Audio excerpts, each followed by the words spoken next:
요거는 잘 보십시오. 아마 여러분들이 사업을 하시면 회계 분야가 다 해당이 될 건데 저한테 질문 왔던 내용을 말씀드리겠습니다. 제가 이거 대답을 못했어요. 그래서 회계 분야 분들한테 연결을 시켰습니다. 사업을 하신다면 회계 분야 굉장히 중요하지 않습니까? IFRS 아시죠? 세계 회계 기준이죠. 이게 이제 우리나라가 가입을 했습니다. IFRS에. 따라서 IPO한 기업들, 이 주식시장에 상장한 기업들은 이 IFRS를 지켜야 되거든요. 이건 연결 재무제표를 연결해야 됩니다. 어떤 말씀이냐면은 제가 이게 자동차 부품이라고 가정을 하였습니다. 이거 아주 현실적이니까 잘 보셔야 됩니다. 근데 이 현기차, 현대 기아 자동차를 따라가도 제가 부품 공장이 전 세계 5군데가 있다고 가정을 하였습니다. 근데 몇 나라, 2나라는 우리하고 FTA를 체결했고 2나라는 안 했습니다. 근데 제가 상장을 했습니다. 그러니까 IFRS는 해당이 돼야 되고요. FTA는 2나라나 FTA 해당이 돼야 됩니다. 이럴 경우에 어떻게 할 거냐. IFRS를 우리가 나라 가입을 해서 제가 IPO 즉 상장을 했기 때문에 저는 연결 재무제표를 만들어야 됩니다. 그럴 때 FTA 체결된 나라에 있는 공장은 반영을 해야 되거든요. 자, 저한테 온 질문 첫 번째.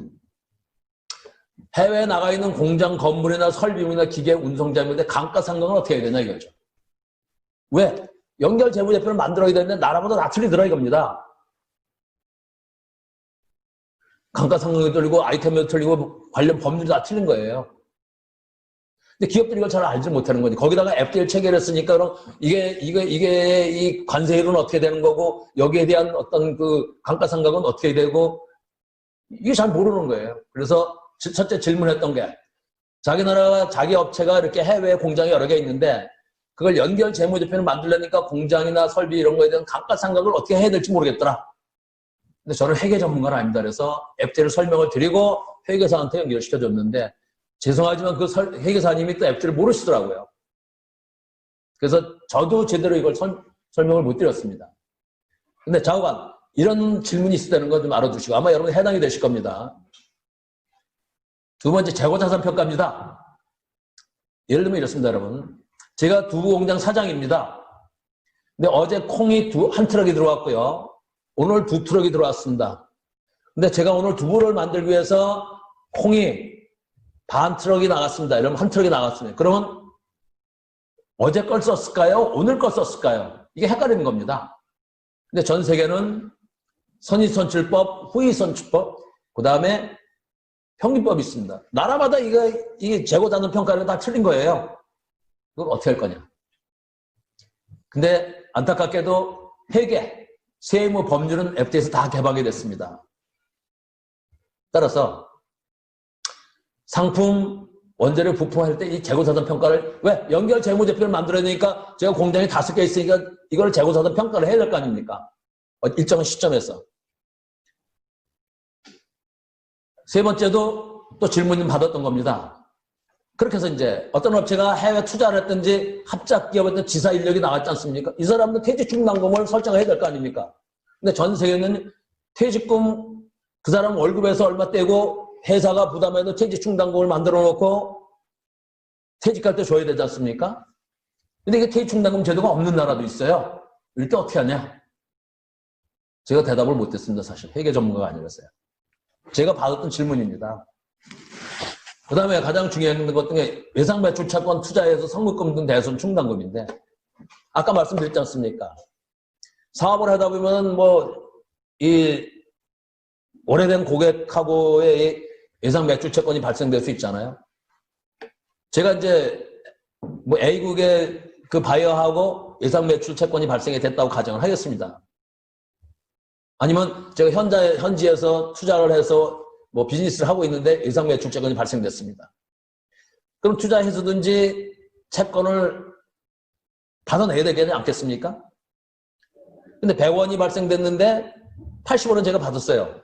20원이 받기가 힘들어요. 그래서 저는 그거를 받아내기 위해서 그 전문업체한테 제가 아까 말씀드린 게 있지 않습니까? 돈 좀 받아달라. 추심을 부탁했어요.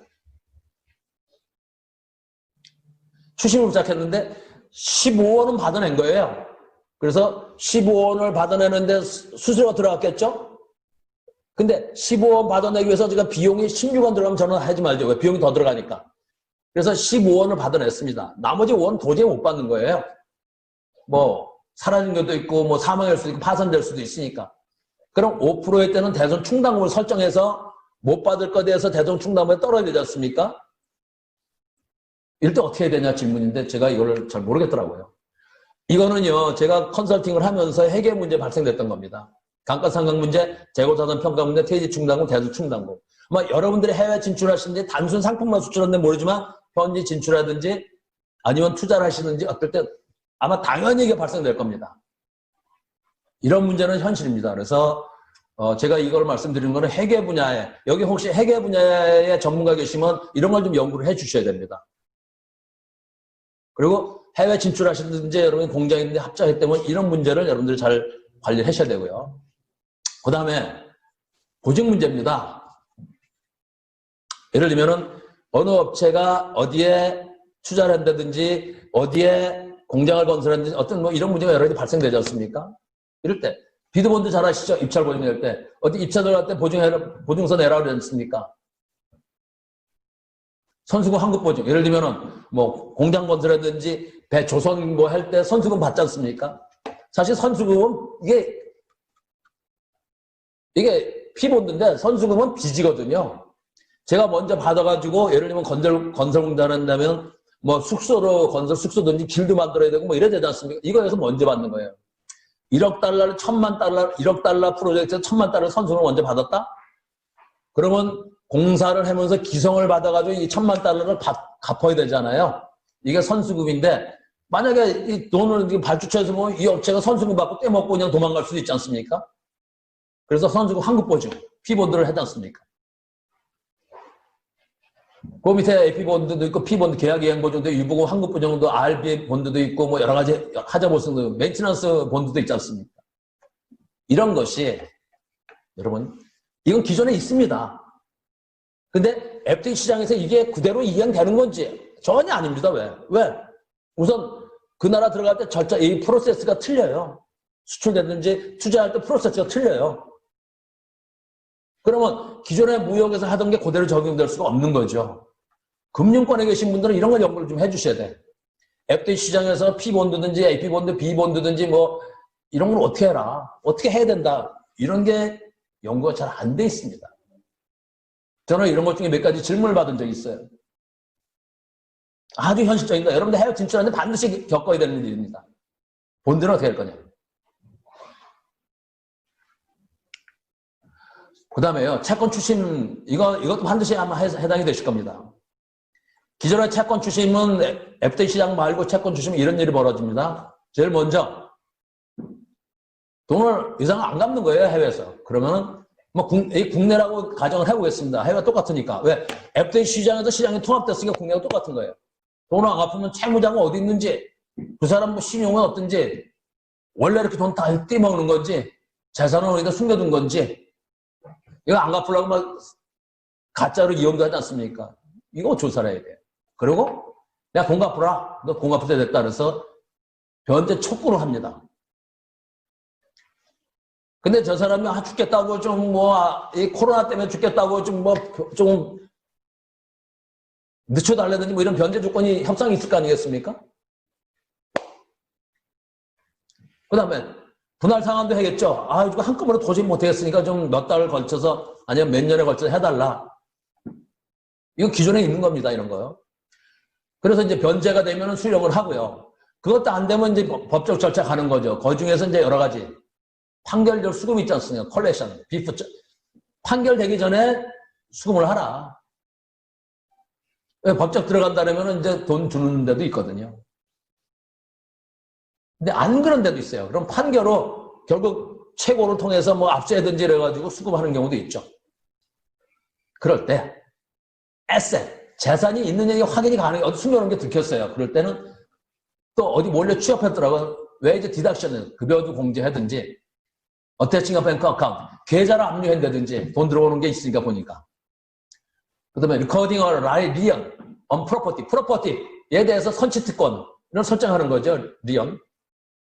프로퍼티 자산에 대해서 내가 먼저, 왜냐하면 그 자산에 대해서 다른 금융위원이 다른 빚쟁이들 먼저 자기 달라 그럴 거 아닙니까? 그럴 때 먼저 선취특권을 법정에 해가지고 하는 거죠. 돈이 에셋이 확인 불가할 때 법원의 사이테이션, 디스커버 에셋. 돈이 어디 재산을 숨겨놓은 게 확인이 될 경우에 사이테이션. 먼저 날 달라 소환해달라. 그 다음에 기타 채권 추심. 이런 내용들은 기존에 있습니다. 기존에 추심하는 방법이거든요. 그런데 이것이 FTA 체결된 바이어하고 거래할 때 이런 일이 벌어졌다? 제가 베트남에서 예를 들면은 뭐 식당을 차렸다, 아니면 베트남에서 프랜차이즈를 했다, 베트남 백화점을 세웠다, 뭐 할 때 이런 일이 벌어지면 어떻게 할 거냐 이겁니다. FTA 체결되면 아까 서비스 분야 많다고 했지 않습니까? 기존에 뭐 프로세스든지 뭐 여러 가지가 많잖아요, 조건이. 과연 기존에 하는 대로 이게 될까요? 아닙니다. 근데 이런 연구를 해야 된다 이거죠. 이제는 해야 됩니다. 그래서 저는 금융권에 계신 분들한테 이런 문제를 제기를 한 거예요. 아까 말씀드린 대로 회계 분야, 보증 분야 대표적으로 이런 채권 출신 분야. 왜냐하면 제가 겪었으니까 질문을 왔는데 대답을 못하는 게 많거든요. 자, 또 하나 아주 중요한 게 있습니다. 이것도 당장 여러분들한테 지금 해당이 됩니다. 이전 가격 문제입니다. 이전 가격이라는 건 어떤지 아마 투자해 보신 분들은 잘 아시고 무역을 안 해보신 분은 잘 모르시겠지만요. 이전 가격 문제는 뭐냐면요. 제가 이거를 수출하는데요. 이제 베트남에 제 공장이 있습니다. 아니면 지사가 있습니다. 국외에 특수관계자가 있습니다. 근데 베트남에 제 지사는 법인으로 세웠는데 아니면 뭐 법인인지 제가 투자한 법인입니다. 이럴 때 납세자가 국외 특수관계자와의 거래에 적용하자는 정상가격 산출 방법이었는데 제가 특수관계자에게 특수하게 어떤 그 거래를 하는 경우 그걸 이전 가격이라 합니다. 이게 굉장히 중요합니다. 다시 말씀드리면 여러분들이 베트남의 어떤 여러분들 자회사에 이거를 원래는 100원인데 80원에 공급을 했습니다. 왜냐면 자회사니까. 그랬을 경우에 그 베트남 당국이나 특히 인도나 베트남에서 우리 기업들이 이전 가격 문제 때문에 굉장히 고생을 많이 했는데 그랬을 경우에 그 당국이 이전 가격에 대한 그 금액에 대해서 과세를 하는 거예요. 예를 들면은 인도에서 발생된 걸 말씀을 드리겠습니다. 우리나라 모 업체가 인도 자회사에 이게 원래 국제적으로 100원 있었거든요, 당시. 근데 80원에 공급을 했어요. 왜? 자회사니까. 그런데 인도 당국이 너 이리 와봐. 왜 너 이거 그 당시에 국제 가격이 100원인데 이 회사에 80원으로 공급했냐? 아니, 우리하고 특수관계니까 내 자회사니까 이렇게 했다. 좀 모기업이 손해보면서 이렇게 했다. 그게 뭐 잘못했냐? 근데 인도 입장에서 볼 때는 그 특수관계가 인도 정부가 법적으로 이런 것만 특수관계라고 허락을 한다? 그럴 경우에 그 이전 가격은 어떻게 한다는 그 법적인 요건, 이런 요건이 있단 말입니다. 너 그거 왜 안 지켰어? 결국 그걸 안 지킨 거는 너는 20원에만큼 관세 포탈한 게 아니냐 이거죠. 왜? 원래는 100원에 대한 관세를 10%씩이라는 10원을 내야 되는데 너는 80원이니까 8원밖에 안 냈잖아. 관세 포탈 아니야? 그거만큼 때린다 이거죠, 관세를. 그래서 벌금 문게 많습니다. 베트남에서도 우리 기업들이 많이 당했어요. 중국에서도 마찬가지고요. 이게 이전 가격입니다. 이 기업들이 이 이전 가격 때문에 그 지원 요청을 많이 합니다. 근데 여러분들이 해외에 있는 기업들이든지 그런 어떤 그 특수관계 회사에 물건을 수출하든지 이렇게 해서 할 때 이 이전 가격, 그 나라 정부가 지정한 이전 가격에 대한 요건을 안 갖추면 큰일 납니다. 근데 그 중에서 이제 두 가지가 있습니다. 사전 승인제도, APA라는 건데요. 납세자가 향후 국외 특수관계자 거래에 적용하자는 정상가격 산출 방법에 관하여 과세 당국의 사전 승인을 받는 제도. 예, 이러면 됩니다. 예를 들면요. 베트남인데 인도라고 합시다. 인도하고 이게 맺었으니까 인도 세무당국하고 우리 세무당국하고 이전 가격에 대해서 합의를 했습니다. 협정을 했어요. 앞으로 인도와 한국의 관계는 이전 가격 문제는 이런 범위 내에서 이런 규정을 지켜주면 이걸 합법으로 생각하고 벌금을 안 때린다 라고 협정을 맺은 게 있습니다. 근데 기업들 잘 모르잖아요. 그래서 인도를 수출하기 전에 우리 과세 당국에 이게 이렇게 하면 됩니까 하고 사전 허가를 받으라는 거죠. APA가. 그 다음에 MAP라는 게 있습니다. 그래도 문제가 생길 수 있어요. 그러면은 우리 과세 당국에 상의를 해서 당국 간 합의를 좀 보게 만들어라. 기업들이 우리 기업이 인도나 중국이나 예를 들면은 베트남의 과세 당국 혼자 상대하기 힘들지 않습니까? 이거 아주 현실적이고 질문이 많이 들어온 것 중에 하나입니다. 해외에 특수관계 법인이 있을 때 과연 이전 가격을 어떻게 하는 게 좋으냐? 한중간은 최근 합의를 봤습니다. 그래서 여러분들 그냥 수출이나 해외 진출이 그냥 되는 게 아닙니다. 이런 것들을 반드시 잘 연구를 하셔서 상의를 하셔야 됩니다. 근데 이게 기존에 있어요. FTA 되기 전에. 근데 FTA 체결됐으면 이전 가격을 어떻게 할 거냐? 반드시 하셔야 돼요. 왜? 가격 자체가 틀리잖아요. 관세든지 물류비든지 여러 가지 조건들이 있으니까 인허가 비용이든지. 근데 과연 이전 가격 문제를 적절하게 해당국의 법률도 지키면서 FTA를 활용하는 게 어떤 거 있느냐? 심각한 문제입니다. 이런 건 바로 현실 문제거든요. 그래서 이거 잘 생각해 주시기 바라고요. 자, 그래서 이거 예를 들면은 이전 가격 너무 중요하기 때문에 추심이나 이런 어떤 채무 채권관 문제, 또 그다음에 이행 보증 문제, 그다음에 이런 회계 분야의 어떤 기존의 문제점들 이런 것들을 잘 좀 활용을 하시고 그러려면 FTA를 잘 아셔야 됩니다. 이걸 하시고 조금 쉬시겠습니다. 결국 이렇게 하셔야 됩니다. 어느 나라든지 여러분들이 거래를 하실 때 그 나라하고 FTA를 체결되어 있으면 FTA를 활용을 하셔야 됩니다. 안 그러면 뭔가 문제가 생겨요. 우선 최근에 보니까 바이어가 FTA를 원합니다. 왜? 자기도 유리하니까. 그래서 바이어 니즈를 좀 맞춰야 되고요. 그 다음에 아까 제가 말씀드렸습니다. 경쟁을 상실합니다. FTA를 활용하지 않으면. 왜? 다른 경쟁 상대들은 내가 수출하고자 하는 나라와 FTA 체결해서 뭐 여러 가지 혜택을 받는데 나만 모르고 있으면 안 되지 않습니까? 제일 중요한 것 중에 리스크가 증대됩니다. FTA는요, 여러분, 법이나 규정이 많이 바뀌어요. 한미 FTA가 되고 나면은 우리나라 법이 25가지가 바뀌었어요. 법은 안 지키면 불법이 되는 겁니다. 밖에 여러 가지가 있습니다. 그래서 리스크가 증대되기 때문에 해야 되고, 특히 관세 같은 비용이 철폐되지 않습니까? 비용이 철폐되잖아요. 그걸 활용해야 되고요. 그 다음에 법적 리스크가 있습니다. 신제도가 도입됩니다. 이거는요, 여러분 무역을 하다 보면은 분쟁이 생길 수가 있습니다. 혹시 무역을 해보신 분들은 아시지만 못하신 분들을 위해서 조금 쉽게 설명을 드리겠습니다. 이 무역을 하는 수출이나 수입할 때 영문 계약서에 보면은요 이렇게 되어 있습니다. 분쟁이 발생되면 싱가포르 법원이든지 스위스의 뭐 어디 법원을 간다 라고 이렇게 되어 있습니다. 그게요.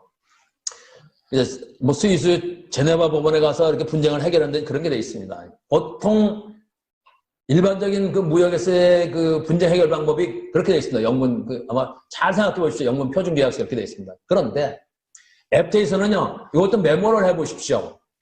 FTA에서 분쟁 해결 방법은 기존의 분쟁 해결 방법 틀립니다.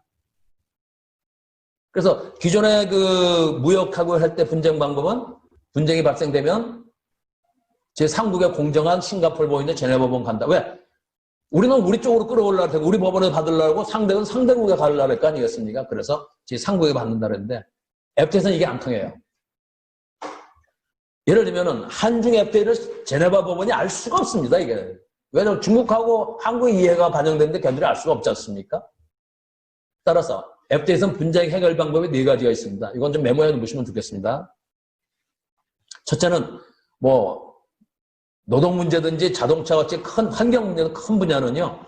FTA 협정문에 분쟁 프로세스가 명기화되어 있어요. 이거는 그대로 따라줘야 됩니다.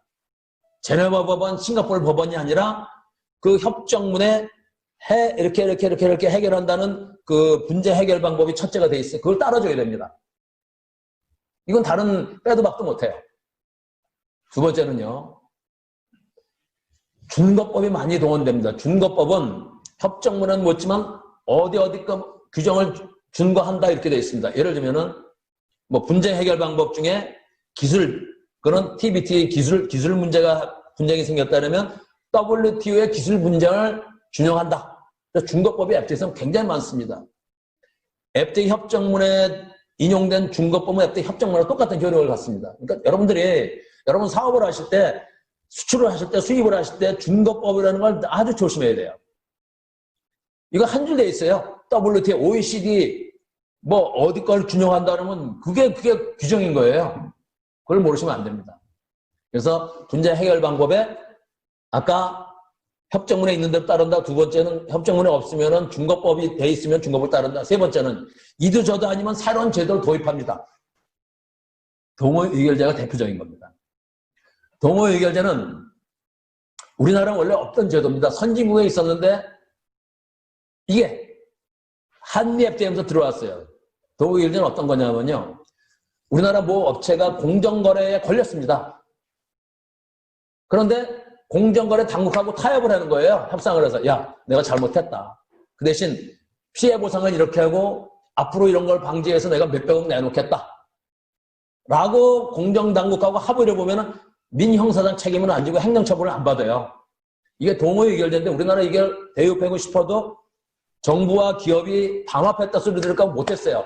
근데 한미 FTA에 들어왔습니다. 대표적인 게 다우 있는 네이버가 그 당시에 몇 년 전에 뭘 잘못했어요. 근데 끼어 팔았어요. 그래서 걸렸어요.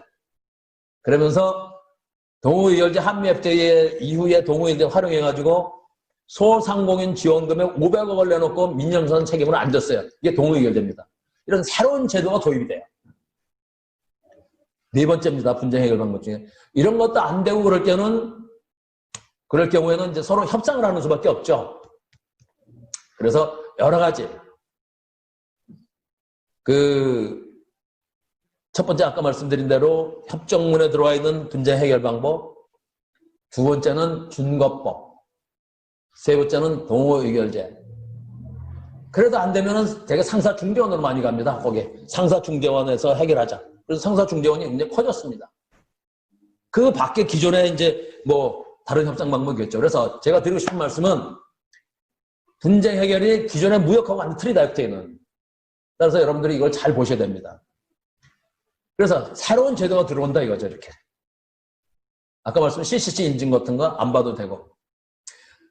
법정 손해배상은 나중에 말씀드리고 에스덕이라는 거 좀 주의하십시오. 에스덕은 여기 보니까 유럽 쪽에 관심 많으신 분들 계시더라고요. 한 EU FTA에 들어온 제도입니다. 에스덕은 Suppliers Declaration of Conformity입니다. 이게 뭐냐면은요. 어떤 전기 전자제품이 유럽에 들어갈 때 전기 안전 테스트를 받아요. 다리미 같은 거. 그 다음에 뭐 전자파 테스트를 받아야 돼. 전자파 활용하는 거 있지 않습니까? 이게 유해한지 아닌지. 근데 그것이 우리 기업들이 EU에 들어가서 굉장히 힘들어하는 어떤 인허가예요. 근데 그게 없어졌어요. 에스더. 서플라이어가 디크레이션 선언만 하면 돼. 공급자가 선언만 하면 돼. 오브 컴플레인. 나는 그 인증 조건에 맞췄다. 그리고 검사를 안 해요. 한 EU FTA 됐을 때 이걸 얘기하니까 기업들이 진짜냐고 안 믿으려고 그랬어요. 사실입니다. 대신 거짓말을 했을 경우는 벌금이 엄청나 많습니다. 아직 퇴출될 거예요. 이런 식으로 새로운 제도가 도입됐는데 이걸 모른다? 그럼 자기만 손해죠. 뭐. 그 다음에 글로벌 준거법 아까 말씀드렸죠. 그 다음에 법이 개정된다 그랬죠. 이러한 걸로 인해서 결국 FTA 체결된 국가의 거래는 FTA를 활용하셔야 된다. 모르면 자기만 손해다. 이런 말씀을 드리고 싶고